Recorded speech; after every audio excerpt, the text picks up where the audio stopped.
All right. We're in the month of gratitude. How to open, how to be grateful, how to be in one with this beautiful energy of life around us. And we think we know, don't we? Oh, silence. I'm surprised. I expected you all to say, yes, of course I know. Well, there is room for improvement. Shall we say that? Yes. Okay, all right. You know, we have a higher learning program, and every year we have a metaphysics program where the students come in and they'll learn basic metaphysical principles, and then toward the end of the year they learn universal laws. Most of them come out of that class with their eyes as big as saucers, going, oh my God, what is this about? I've never heard of this before. These are basic principles of how we live, and oh my God, I'm overwhelmed. So, what I thought I was guided to do was during the month of November, as we're learning to open, to have a more grateful heart, we're going to be exploring a couple of the laws so that you won't be so unfamiliar with how they operate and how they work. Are you ready for that? Yes. Okay, great. So, we're going to learn about the law of giving and receiving. Did you know gratitude is all about giving? Yes. For something you have received? We are giving back for something we have received. So do you think it would be appropriate that we would work with this law? Yes. Okay. I shall read you the official definition. As you give, you will receive. The energy will return to you in like kind and like measure. It is about energy exchange. As you give, you will receive like kind and like measure. Okay, so we're going to start with that. In Luke, this is Luke chapter 6, verse 38. It says, give, and it will be given to you. Good measure, shaken down and running over, they will pour into your robe. For with the measure that you measure, it will be measured unto you. Now, the people of that time totally understood what that meant. When you bought wheat, they would measure the wheat and drop it into your robe. And if they liked you, or if you were a good person that they got an exchange from in other ways, they would measure a little bit more. So the measuring instrument would overspill into your robe. It would flow over because you were fair and generous with your measurements. They used a measurement of the arm for selling certain produce. So if a merchant was buying produce to sell, he would take a very tall, big man with him, whose arm from his elbow to his hand would be very long. And when he sold, he would have a very little man with him, whose arm from his elbow to his hand would be very small. Do you see? Is this not a wise merchant? Yes, I'm buying and selling in unequal measure. And that is how the people of his world would have heard his words. We understand how people measure things differently, from person to person, and from task to task. I know we don't do that. The person we love, do we give them a little extra? You know, rather than somebody else? Okay. So as you give, so you shall receive. If we start thinking about that, as we give, so we shall receive. So, all right. Here's the thing that Spirit wanted to work with us today. There's a few points in here that I want you to really get, but we need to lay some foundation. We are giving forth constantly. Constantly. From the minute you get up, you are giving your energy. Giving isn't something you turn on. It is something you do. Our vibration is going out into the world all the time. It's not like, oh, I shall give now. This is an automatic law. As I give, so I shall receive. As I wake up and I send my energy into my room, and it affects my spouse or my children or my cat or my home, I am now giving energy. So I shall receive what I am giving. Like kind and like measure. So do you wake up grumpy? Do you wake up hopeless sometimes? Do you wake up and go, God, another day? So that energy is actually leaving your field and going into your world. So you are going to be receiving like kind and like measure. So this is why in Inner Quest and most metaphysical churches we recommend that you meditate as soon as you get up. There are several mornings when I will speak to Patrick. I get up and meditate. I get up, have my cup of coffee, and go meditate before I speak to anybody, before I do anything. And if I happen to catch him beforehand, there are times when it's like, I haven't meditated yet. You don't want to talk to me. You know, I'm not centered, I'm not clear, I'm processing my night work. Everybody works at night, do you know that? We're out in our dream state, we're working, we're clearing our bodies. Okay, we recommend that you meditate and go to God, so that if you can leave in the morning with that beautiful I am coming from you, how is your energy field going to be? Open, okay? So, if we are tight and upset, do you think we'll receive people who are tight and upset? And do you think we will receive things that make us feel continued tight and upset? Yes, that's that Murphy's Law. Everything that can go wrong will. Yes, if you have set it up that things go wrong for you today, everything will follow suit. Because you are giving that energy, you're receiving that energy. Okay. Listen, GNR, giving and receiving. Stabilizing energy so that as you give, you receive. Therefore, there is no loss of your energy. It is a universal principle that effortlessly sustains who you are. That's the truth. It is for your benefit.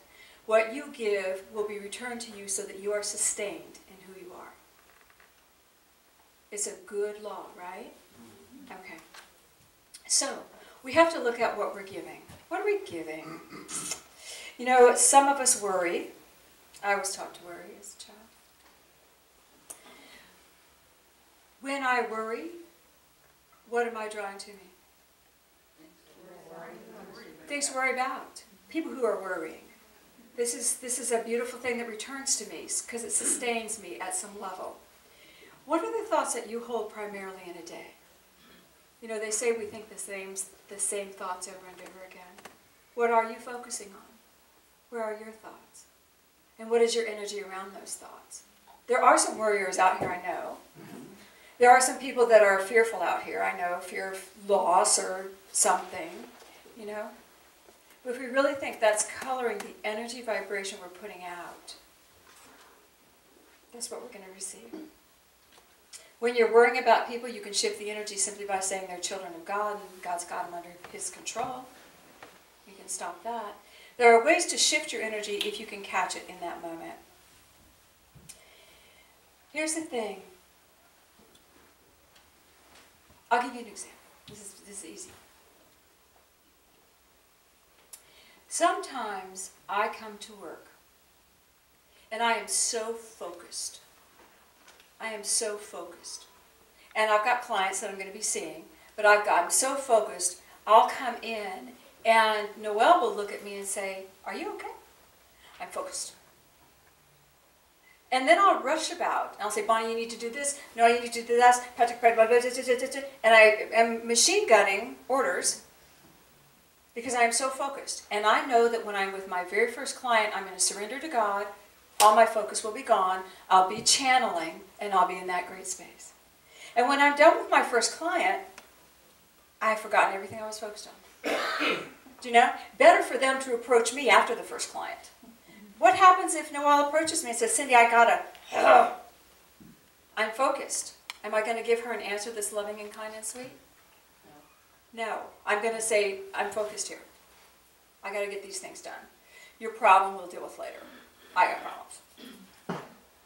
How do you think it feels when I walk in focused energy? Do you think my edges are beautiful and round and sweet?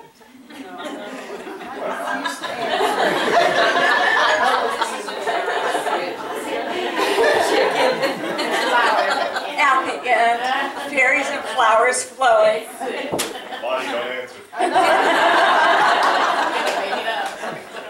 You cannot feel the edges of your field.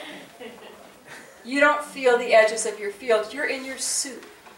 For you, everything is great. I'm on task. These things I got to get done, they're for God, man. I'm on a mission from God. Don't get in my way. But I can't feel the edges of my field. None of us can. When I was a young girl, and still in high school, I worked at a fast food place, which doesn't exist any longer down here, but I was a kid, and you know, sometimes I'd be on the counter, sometimes in the back, but on the counter, when these people would come up, has anybody worked fast food or retail where you're dealing with a lot of people very quickly? Someone comes to the counter, you know immediately where they are. Oh, she's worried about her kids. Oh, she does not want to be here. Oh my God. Okay, 6 burgers, great, got it here. And you can see what they're feeling and thinking because their field comes right to you. And there are some of them that you go, yes, can I help you today? Because you don't want to be in their field. Because they're upset or anxious or fearful or something is wrong. They just want a burger and they want to get out of there. Do you see? Now, how are we in the world? When we take our field out, do you think we bowl over people as well? Even when we have a good intention. Even when we're good intentioned, if we're on an agenda, or we're so focused on something, this is what we're giving out. And when we're focused, do you think I'm going to draw focused people to me? No. Because focused people have an edge. And if I'm on my focus and I got an edge, focused people are going to be repelled by me because there's no way for them to fit in my field. I'm going to draw more things to focus on. I'm giving out that beautiful energy of focus, so I'm going to receive more things to focus on. So when I come in focused, is it likely that Noel will meet me with a list of issues? Yes. Yes. Because of what I'm giving out. We are masters of the universe, you know that? We are masterfully powerful. Is this resonating with anybody? Okay. All right, one more Cindy example. I know it. I could talk about you guys.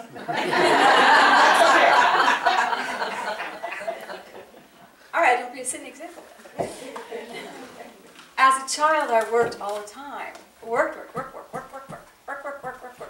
8 hours a week, work. That's what I did. I would go into my corporate place and work like a little Trojan. I worked. The reason I was working, though, the energy I was giving, that work I was giving was because I needed to be valued. I needed responsibility. I could handle it, man. I could handle it. What did I get in return? More responsibility, Greater pay? No. More responsibility. Greater esteem? No. No. Oh, actually, I got esteem. With more responsibility. Do you understand? I was a woman on a focused mission. How much could good or anything greater come to me in that state of consciousness? Do you understand? Okay. I was purpose-driven. What if I had meditated knowing I was a child of God and I was good? I learned to do that along the way. Corporate changed for me. I gave a different energy. A different energy was returned to me. And I stayed for as long as it served me because it became an instrument that fulfilled me for where I was going, what I needed to do. Shifting my frequency, shifting what I gave to the world, shifting what I found to be valuable. So, the law of abundance. I wanted to read one thing in the Ukrainian. Are y'all following all this? Yes. Does it relate to anyone? Yes. This is the Aquarian Gospel 153:11. When I first read this many years ago, it bothered me because I'm such a baby in so many ways, trying to help everybody, everybody. And it said, God can do nothing more for men than they would do for other men.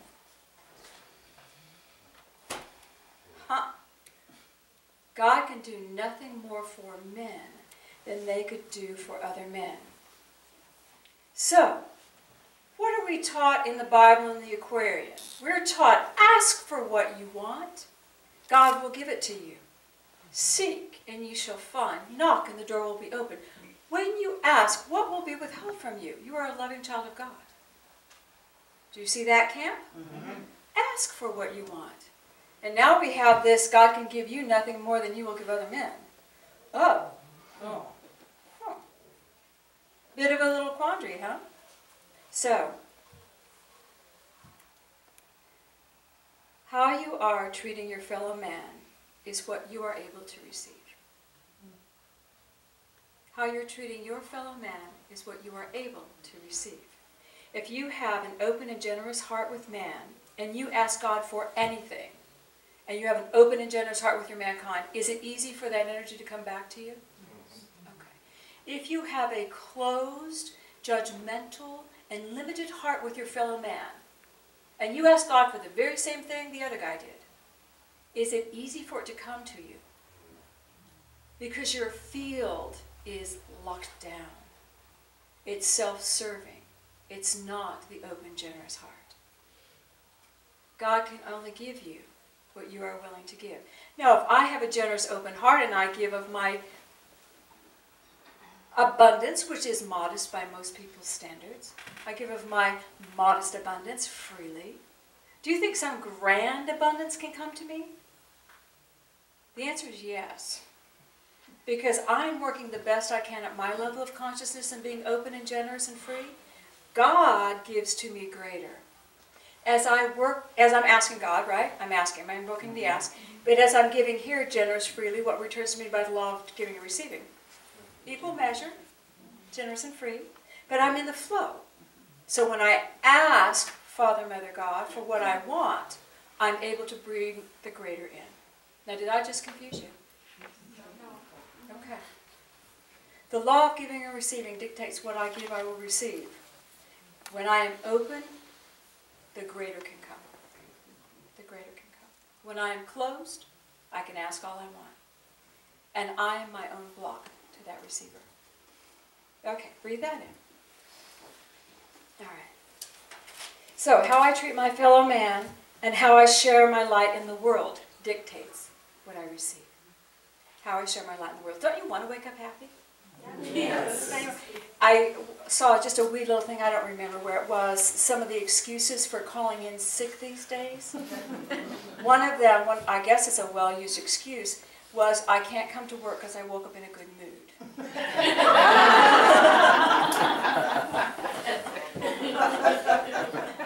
Wouldn't you love just to have that be your, not to skip out on work, but to wake up in a good mood every day, to wake up with your light shining every day. How will that bless your pets, your people, everyone around you? To wake up in that good mood. And you're giving to your world a joy and an expectancy that you can't even measure. But that's what you're giving for. All right. You know, when Jesus did the healings, he told the people, go and sin no more. You know, that was the last thing. He would heal them. He said, go, don't do what you've been doing. Your limited thought, what you have been giving, how you have been living, is what created this. Go and change. He never judged them, and he never gave anybody penance. Do you realize that? He never said, rotten kid, now go do this. I love you. You're healed. Go and sin no more. Change what you're doing. Change what you're doing.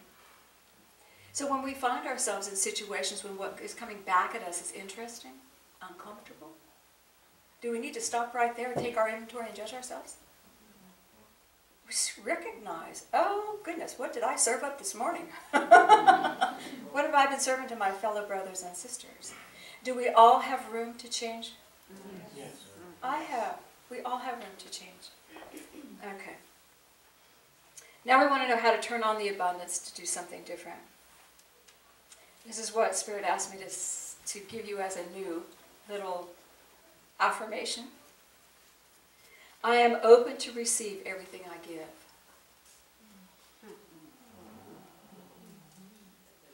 Yeah. Makes you aware, doesn't it? Even if the thought goes through your mind, if you can stop it from coming out of your mouth, you're better off. You have given less intensity. I am willing to receive everything I give. Wouldn't that put us in a state of joyful expectancy? Let me give love. Let me give joy. Let me give to stay in the flow so I can receive, so I can be one with my brothers and sisters. All right. So, how to open to abundance?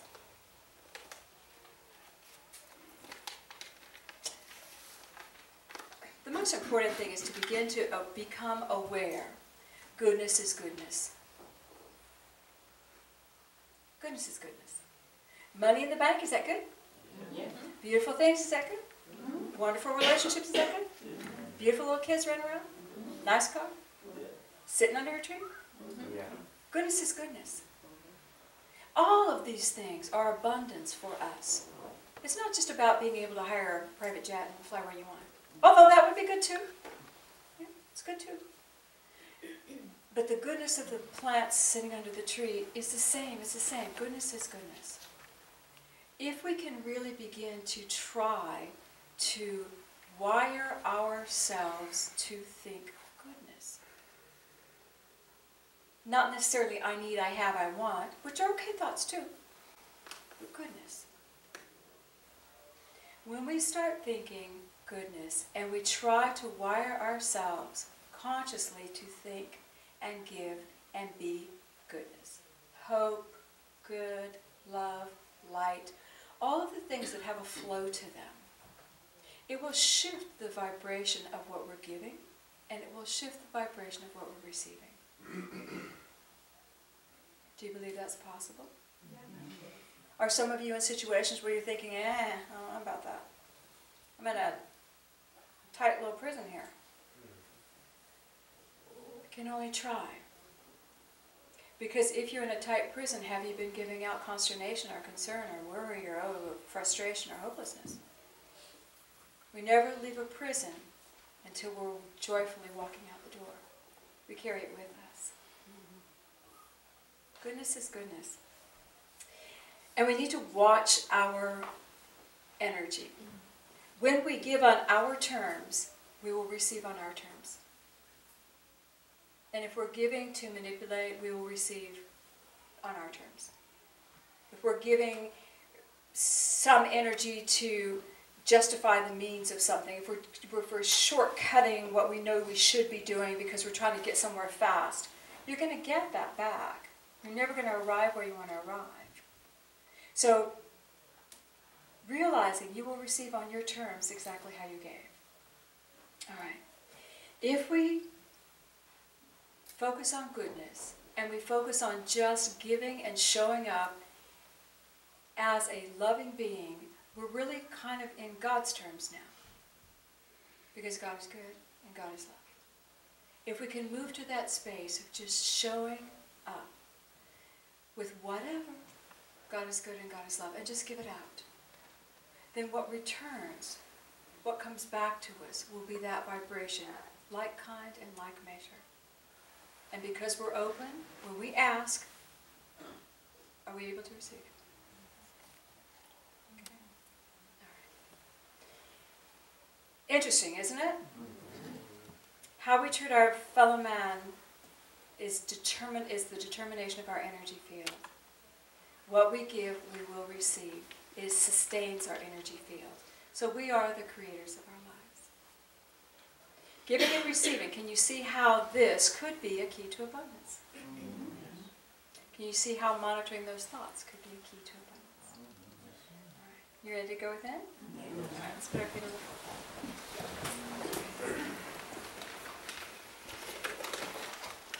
God, we ask that your infinite love just flow over us.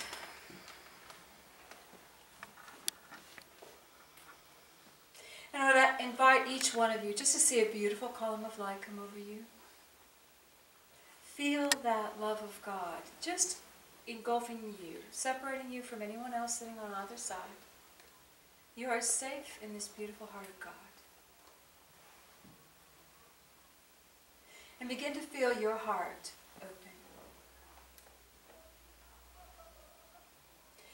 Feel the presence of Jesus Christ standing by your side, very gentle. And I want you to just view or sense or feel your energy field. You can't feel the edge of it.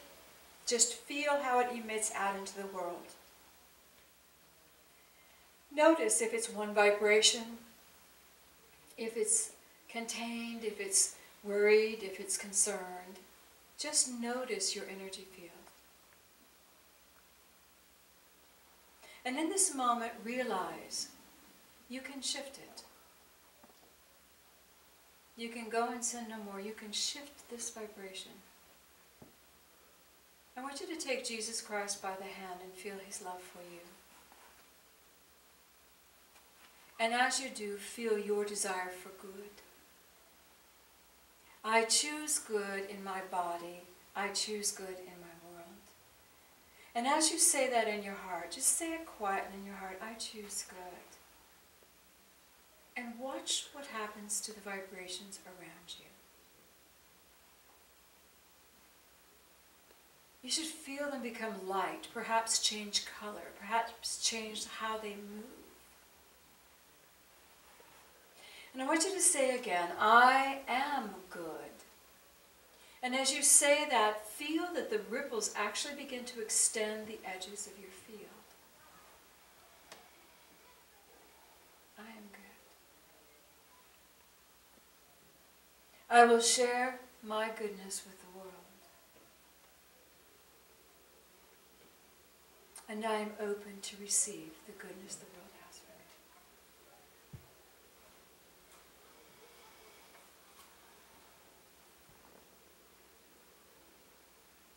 Everybody breathe. Father, Mother God, I ask that you lift each one up now. And let them begin to feel the beautiful universal support for who they are. And just feel this beautiful light just engulfing you and lifting you. Holding you in a greater light. Holding you as child of God. And feel the edges collapsing on your field. I am one with the beautiful energy of Father, Mother God. And I am at peace.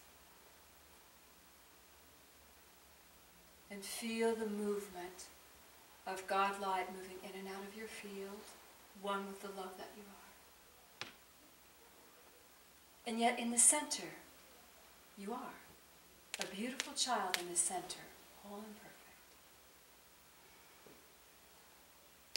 perfect. Breathe.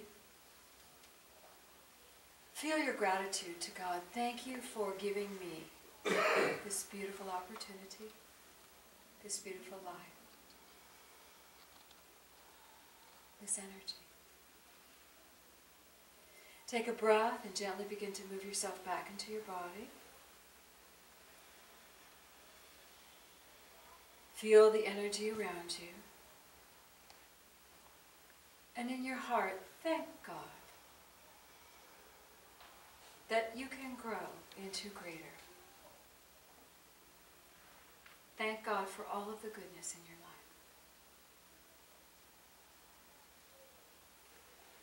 And breathe and feel the chair and feel your feet. Father, Mother God, we do thank you. I ask that you be with each one as they go forth this day. And let there be light. And so it is. Take a breath. And you can just open your eyes.